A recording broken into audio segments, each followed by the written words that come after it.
The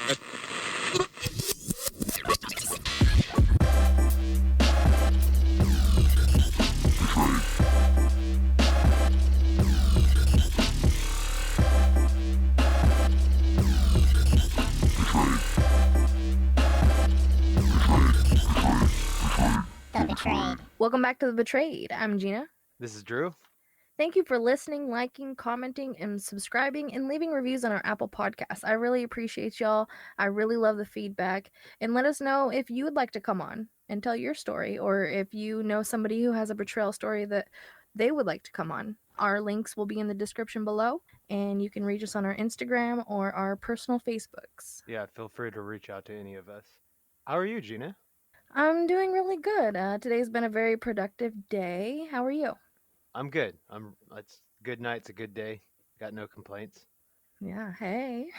Let's get right into this though. Katie is a mother, wife, and a survivor. Her story speaks volumes of her strength. Please welcome Katie. Hi, Katie. Hi, how you doing? I'm doing well. How are you? I'm doing all right. Going through a Good. little bit of stress right now with a huge renovation in my house, which is why I'm kind of in my bedroom talking to you today. But it's chaos everywhere, but I'm ready to do this. All right. Well, this will lead us right in. I know you told us you have a lot of stories of betrayal, but do you want to start out with one that like sticks out the most? The most significant one? Yeah. Okay. The most significant one would definitely be the betrayal of my adoptive mother. So the betrayal, I kind of got a backstory a little bit with it just because like it starts sooner than that for the purpose of everyone understanding. You might want the background there. So just I was adopted when I was 2, and then I came into my new family. I had a mother and father, and then I was sexually abused by my father for at least a decade. I'm not entirely certain how long. And then I came forward with that information of the abuse to the appropriate people. And then my father went to jail, and then he got out of jail, and then my mother asked him to come back into my home. So that is the most epic betrayal of my life there. Wow. And I'm so sorry to hear that. Like, did you, like, you weren't able to get away from that situation at all? Um, no, I wasn't really like I didn't really think of any other way to get away from it. It was just my life, and I had my mother and my father, and my mother had asked me if it would be there was a financial stress on the family, and my mother had asked me if it would be okay if my father moved back into our home, and I was just being like a kind person, and I'm not going to say no. I felt like I couldn't say no to my mother. And so I didn't really have another option or even think that there might be another option for me out there. Right. It was just my life. Yeah, not a lot of people do feel like they have another option, especially like, years ago when the internet wasn't as accessible and stuff like that, and there wasn't that reach. You didn't know that you could pick up a phone and text somebody like you can now. It was just very different. So something that you mentioned when we were talking is another part of the betrayal was not only just your mom getting back with your dad, but and putting the lock on the door as well, just to make it right. I remember you stating that. You want to like elaborate on that? Yeah, so after my mother had asked me, and I basically just like a sheep said yes, that he could move back into the home, they said that they would do something for me, maybe to make themselves feel better. I'm not entirely sure why, but I got a big room renovation. Seemed like a big deal sort of at the time, and kind of the key aspect to that is that they were going to put a lock on my door, which was just a standard bathroom lock. So, that like if you were in the inside of the bathroom, you could just easily or on the outside rather, just pick the lock with like a knife or something. So it wasn't even a secure lock by any means, and I didn't feel safe. I'm so sorry to hear that. Were there steps that you were able to take to make you feel safe? Did you eventually feel safe? I just like sort of lived with it and coped with things, and I'm really good at like kind of masking it and not letting on the sort of feeling. So I would say that I did not really cope with it really until I met my husband many years later. And Now, you go ahead. Sorry, Joe. I'm sorry. Now after he got out of jail, he moved back in. Did he start abusing you right afterwards, or did the abuse stop? I mean, the physical abuse. So the abuse stopped. However, there were two sort of situations that are not okay that happened after that. So there was a situation where two the situations were the same. So where he was like, I was getting changed or in the shower. So it was one in the shower and one getting changed, and he was like peering through the windows at me. And so Wow. that was after it had happened. So that's I didn't even say anything, which hindsight I should have. I would want my children to say something to me, and I would hope that they would feel comfortable to come to me for that. Of course. Something that we've mentioned before is 8 out of 10 assaults are committed by someone who knows the victim. It's pretty crazy. Did anyone try to normalize the situation? My mother definitely tried to normalize it and make the appearance of it all as if like just kind of sweep it under the rug as if it never had happened, and she was happy just to like never speak of it again. She told me like to my grandmother was very religious, and Mm. she's like, you don't need to mention this to your grandmother, and like and that's just like kind of keeping the secret down, and like that doesn't do anything for me or for anybody else that's experienced that. To keep the secret isn't, it's empowering to talk about it and to bring awareness to it, and to keep the secret is like letting it have the power over you. So she was not doing me any good in doing that, and she has done that like a few times in my life. She's told me not to bother to bring it up. I met my biological mother. um, she was dying of cancer, and I met her, and my mother, my adoptive mother, said to me right before, you don't need to tell her anything about your father, like as if that was going to be the first thing that I went to go and discuss with my biological mom. Hey, you gave me up for adoption, and I was sexually abused pretty horrifically for about a decade. How do you feel about Wow. that? Right. And like, were you able to get therapy, or is there anybody that you were able to rely on to talk to about this, or have you just held it in? I have basically kind of held it in and sort of dealt with it on my own through mindfulness and different things that I've practiced on my own for the last couple of years. I am in therapy now just because I've got a lot of triggers happening for me, and I'm just know that I need to deal with the feelings and to get resolved to move on past it. I'm a lot past it, but there's still a long ways to go. Oh yeah, for sure. It's an everyday thing, right? I mean, it doesn't just go away. And sometimes people think, oh, like if I do this, it'll help. If I do this, it'll help. It's always there though. And some other people who haven't been through things like that don't understand. And it's good to be able to talk about things like this and have conversations like this so that they can understand that feelings are real, and people's feelings, especially with what they've been through, can live with them for life. Like, what is something that you've learned going through everything that you've been through? Like, would you do something differently? Is there something, would you try to reach out and tell somebody else, or like, is there anything And that you would do? I am an open book, so I tell people openly about what's happened to me, and that gives me power. And people confide in me and tell me like things that have happened to them all the time, and I feel like I'm more in tune with perhaps people that have had it, just in how they react. And I just, if anything, it's like everything I've been through has brought me to like a greater awareness of my own self and like my actions and feelings, and just really in tune. It's amazing. When did you fully process the situation and get to that point? I think probably realistically about a year ago. I was just making some really good life choices in terms of like diet and mindfulness and just exercise and just doing a lot of the real like natural healers.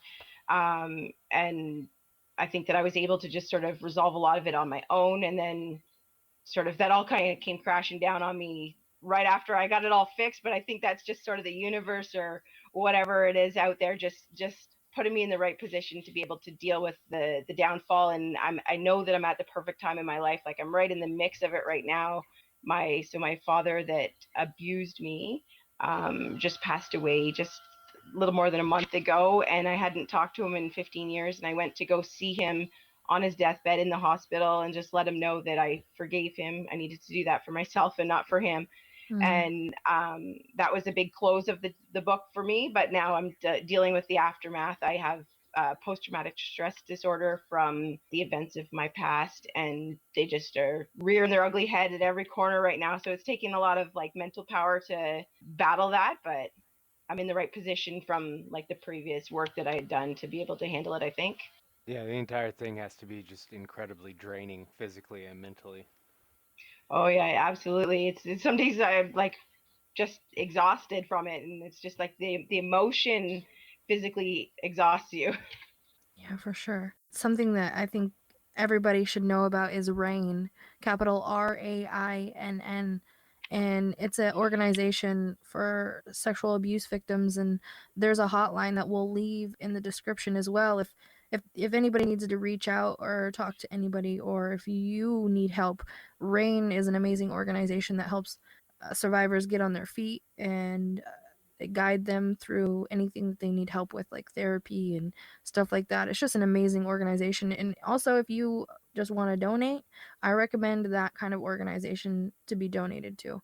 So I'll leave the links in the description below. If you need help or anybody to talk to and you can't go to your friend, family, or even someone like us that's a stranger but will definitely be here for you, RAINN is a professional place that you can go to, and it's an amazing place to donate to. Something that I wanted to touch on while I have you on here is there's a lot of, like, I just saw in the recent news, there's two recent news articles. One happened in Phoenix and another happened in Florida again. It was a sex sting operation. And something that we like to touch on is the sexting operations that we come across, because I feel like the more we talk about stuff like that, the more that it'll happen, and the more that like people are listening. People are seeing that predators are lurking on these apps, and like guys and women, they're just their minds are not healthy, and being attracted to a child is just not healthy. And so I love that seeing more and more of these operations happening. And just yesterday, and it was 3 days ago, there was two, and they caught over 17 people and even professionals. Something that everybody should be aware of is to check your children's devices and be aware of who they're hanging out with and who you're letting around your child, because it's mostly people that you just know, people that is family, and an uncle, a stepdad, a stepmom even. And you just have to really evaluate the situation of what you're bringing your kids around and what you're bringing to your kids. And in her situation, you didn't ask for that. You didn't want that, and you just got put there, and then it happened to you. And you are so strong and so brave and so, respected, in my opinion, especially by me, for what you've been through. Because I mean, you are who you are today. Things, sometimes things happen and you overcome them, and sometimes it holds people back, and you can tell that you overcame it, and you became stronger, and now you're advocating for it, and you're here for people. And we'll leave her socials in the link below, and if anybody feels like they need to reach out and talk to someone, Kate is an amazing person to talk to, and she'll be here for you, I'm sure. Absolutely. Is there any other things that happen that you want to touch on that betrayal story? That's sort of the main part of it. Like there's a lot that's happened. I don't know. It's kind of crazy my life, but I think that was the main thing. Just that like it's had such a ripple effect. That's the main one. Like how anybody could do that. Yeah, and the ripple effect, it's great that you said that, because it's so true.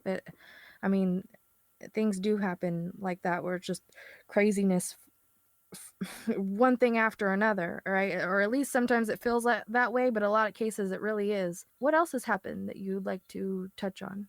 Like just the fact that I was like it just seems like a lot of trauma has happened around me. My like I think that when I was adopted it was abrupt, and I don't really know the details behind that, but I know that there was probably some trauma around that just because of I have vivid memories of being at the counselor's house. Like I was put in a counselor's house and not in a facility or anything, and I could remember the television shows and the the cartoons on it, like the cartoons and the teddy bears and the layout of the house, and like it's just not normal memories to have for a 2-year-old. So I think that there must have been some sort of like stress on that, and then I don't know, I just pretty violently abused for a lot of years. Like it wasn't always violent, but it was violent at a very young age. How young did it become actually? I mean, it's all violent to a degree, but actually, what you consider violent? Well, at I assume I was probably about between 4 and 5 years old, and I don't know how much detail you exactly want, but I can As much remember. as much as you're willing to give. There's nothing you can't say on the podcast, right? Well, I can remember as a child that like that young having being like my head stuffed in a toilet, being raped from behind in the basement of my house. Well, I don't even recall if people were upstairs, but I think that they were. I can remember my mother went on a work trip for a week to Hawaii, and every night I was plucked out of my bed and like raped. And I'm a small person. I don't really know the logistics of it, but I've always been. I When I was a kid, I always used to say, "Oh, mom, I'm the smallest in my class year after year," because I was just like a tiny person, and it's just like it was violent and it painful and awful. There's nothing that I could say to make like anything, you know, anything help in that matter. But I'm so sorry that you dealt with that, and it's traumatizing. Details like that stick with you for life. And I know supporters listening that I've talked to on a personal level and that have came to me. I know they're going to be able to relate with this, and it's it's so deep. It's so deep. It's deeper than people think, and it's not even, the physical aspect of it is so huge, and so is the emotional. The emotional aspect of it is just as huge, and people, need to just take care of the kids. It just I that breaks my heart because I don't understand how you can keep your eyes off your kid for the amount of time to let that happen, and multiple times for that matter, and even knowing about it, like, it's crazy. I saw a story recently. It was actually in a documentary, and it was a similar situation to yours, but a little different. Kids got left with their aunt, and the aunt had all boys. I think I might have mentioned this before. If I haven't mentioned it on the podcast, I've definitely mentioned it to Drew. And the aunt didn't care what happened to the girls. The aunt let the boys do whatever they wanted, and they were not allowed to come upstairs into the house. They had to stay in the basement, and their private parts got torched. They got raped. They got tied up. They were not able to eat, and that was just happening in a basement of a home in a friendly neighborhood. You never know what's going on around you and in your neighbors' homes, and kids don't have that voice to know what's what. And if you're growing up, I mean, you said the youngest was 5 years old. You went through that, 4 or 5. 4 or 5, and you're Yeah. going through that at such a young age. That becomes your life in your mind. That becomes what all you know. And so it's amazing that you are who you are now, and you have a family, and you're able to teach your kids what you were not taught. I am. I can say that what has happened to me has made me the opposite. So my children are up, they speak in terms of vaginas and penises, and we talk about it, and we talk about everything and how people interact, and we're very open, and we have a great relationship. And like nothing, like I will not let anything ever happen to them. I may be hypersensitive to it, but I'd rather be that than have anything happen to them. Exactly. And I know we mentioned this in a lot of our podcasts, but Qustodio and Watchdogs, if you type in watchdogs.com, those are amazing apps that and websites that help parents today be able to know what their kids are up to on their phone, and also be able to track the route of where they're walking to school and stuff like that, so that you know if your child is walking in a route to a school, friend's house, or a store, and there's a predator that they're walking by their house, or maybe trick-or-treating, and you don't want to even go near their house or something like that. And there's things out there that can help parents be way more aware and cautious of what's going on in your child's phone, because I mean they have so much reach, and they can talk to literally anybody in the world if they wanted to, and they can be groomed and talked into things, and drawn to situations that you would not even think of. And so today I feel like it's not only stranger danger on the streets, it's stranger danger online. And like Shane says in a previous podcast, teach your kids Chihuahua crazy. You know, yeah, you go up to a Chihuahua and they're always crazy. They're always making some kind of noise. And so if someone approaches you and it don't feel right, you go crazy. You make some kind of noise and get out of that situation. But I like how you said that you were the total opposite, because I'm the same way. I grew up and it was rough at some points in my life with my family, and I'm not a survivor like you are, but I've dealt with like drug addiction and seeing my parents go down that route and hurting each other. I was hurt. I just one time. I was hurt once. And I don't have an understanding of to what you went through or many others went through, but I have enough of an understanding because I'm an empath, and like I put myself in everybody else's shoes. So I feel what you feel, and I want to protect everybody's feelings, so when you say that you went through things like that, I definitely understand, even though I haven't been through it. And I'm here for you on anything you need and anything you ever want to talk about, or if you need someone to vent to and that's not someone really, in your bubble, I'm always here for you. So am I. So And You're Drew, awesome.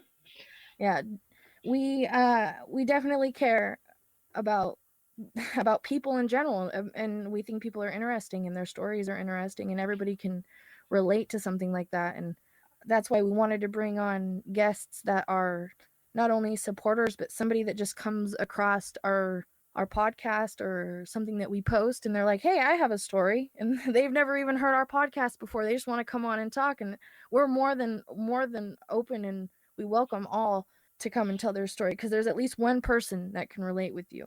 In Kate's case, I know that there are many that can relate with you. And I think, what is something that like empowers you today? What is something that you wake up and like the first thing you think about that is on a positive note? The first thing I think of that's positive, I always think about positive things all day long. I'm a positive person. And the it's freeing for me, it's empowering for me to be able to talk about it, like, because I wasn't able to talk when I was putting him in jail. I couldn't even go to court and talk about it. I had to go privately in front of the judge to say my side of what happened. So just being able to like sort of come full circle with it, where I was a child and I wasn't mature enough to sort of deal with it, and now I'm a grown up and I've dealt with it and I'm aware, and like probably a better person because of it, because like you, I am an empath. You said your story and I started crying. I feel you. So like I think when you do, not that I want people to experience bad things in life, but like when you do experience the bad things, it does make you more aware and open to other people, and like kind and accepting. For sure. That's so sweet of you. And I feel the same thing. I'm an emotional person. Empaths are. We're very I emotional. am too. Yeah, Ask we've got Gina. huge She's hearts. seen me cry. There's nothing Sometimes wrong we with crying. Yeah, sometimes we watch a comedy and something sad happens and we're like, ah, it's supposed to be a funny movie. That's just how we are. But yeah, now I got me tearing up over here, all this emotional shit. No, I really appreciate it, and it's really great to be able to relate with people, especially someone who understands the feelings, and so that's why I love the podcast. It's helped so much, it like people really understand and they relate, and it's good to have that outlet and to be able just to talk. And it's helped me a lot, and I'm on here once a week.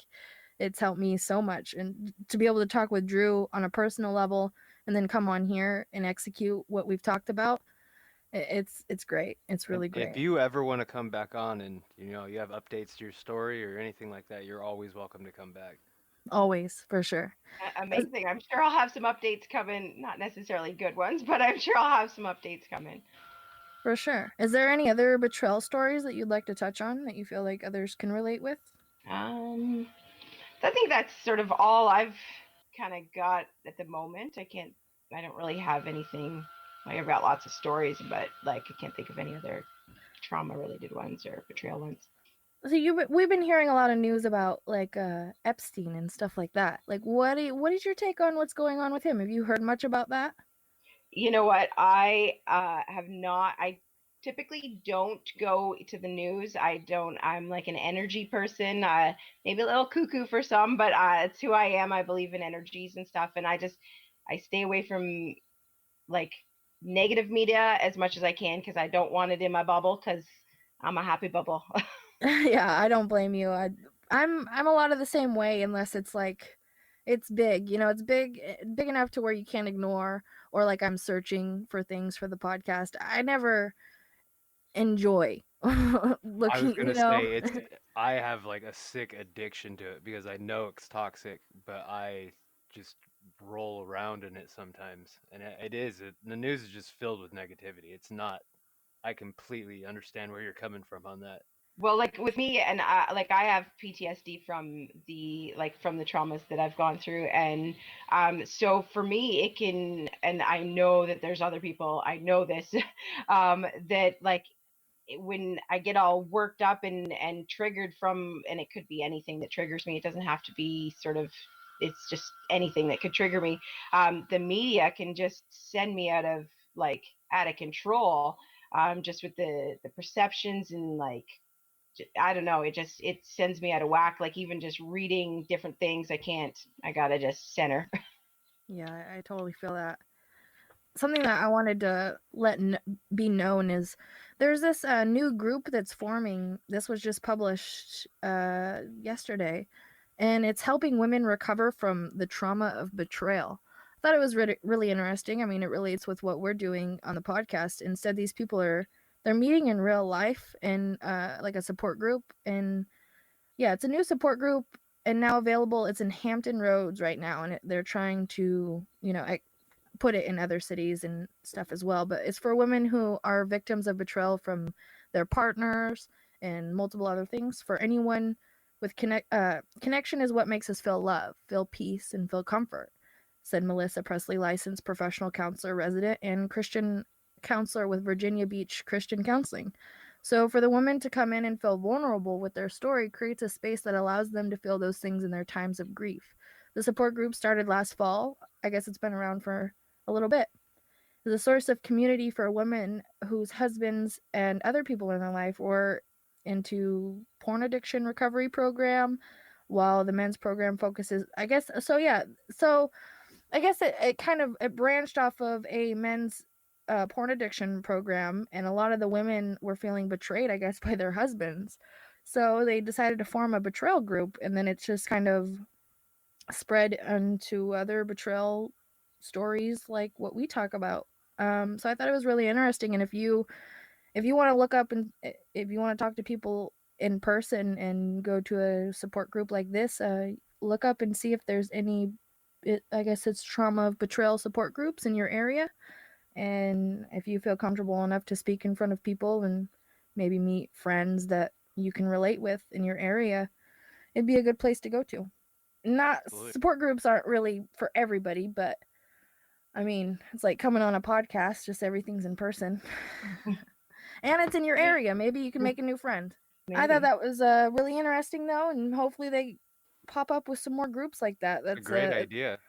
Yeah, it's a good way for people to interact. Something that Drew and I have talked about a lot is just interaction and conversations these days, and people being able to engage long enough to have a conversation with substance. And so stuff like that is always great to see. In my opinion, it's like bringing the community together in a way, but at least there's a good reason behind it.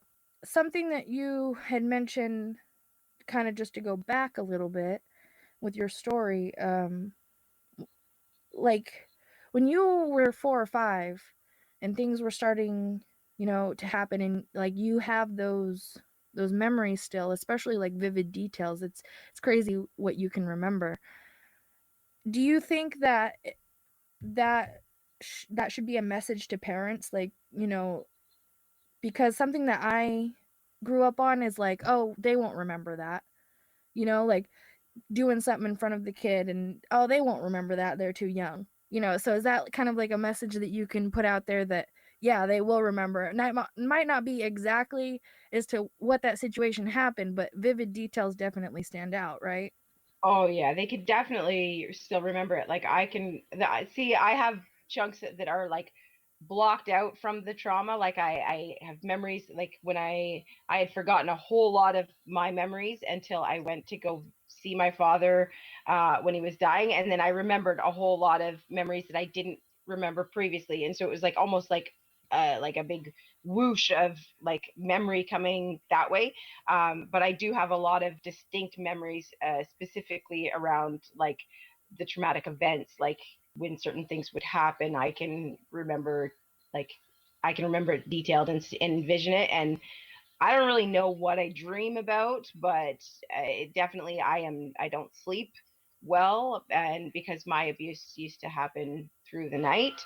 And so I don't know this, but I figure that it has something to do with that. And so, I think a good word for it is like mental anguish, right? Is that a yeah, good word for definitely. it? For sure, because I mean, you're going through all this stuff, and usually, people get a lot of mental anguish from things they put themselves through, but you get even more, like a crazy amount more of the mental anguish when you don't even put yourself through it. It's not something that's not controlled. And in your situation, you went through that, and you could still be, and it's something that you deal with every day.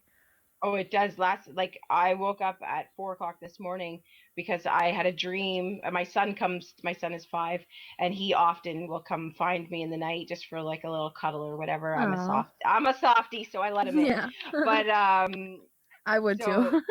I was like 4 in the morning, and I just woke up, and all I can remember from the dream is like my son, his name's Cashton, saying, "Mummy, someone touched my penis," and like that's never happened, and so that's just like that's the ripple effect of what happened to me, and me like projecting it onto my like I'm not they not seeing it or anything, but like it's tormenting me through the night, and I don't always even remember it.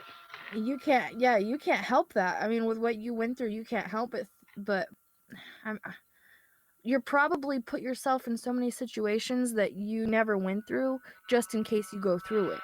And it floods your mind, and it overpowers your thinking. But I mean, in a way, you can think of it like a blessing and a curse. I mean, it helps you be aware. It helps you, like just be on your toes, I guess. But in another sense, like you said, it's traumatic and it's traumatizing. And I know that I have crazy dreams, and it it makes me not be able to sleep for days after. And I haven't even went through, anything substantial to the things that you've been through. So I can't imagine. I'm so sorry. Do We've all you we've all Go ahead. got something. Yeah, we've all got something, right? We all have something that can keep us Every awake at night. everybody's got something. And everybody's been betrayed, and I think that something that I want to end this on is that betrayal the betrayal that you go through doesn't define you. The things that you go through doesn't define you.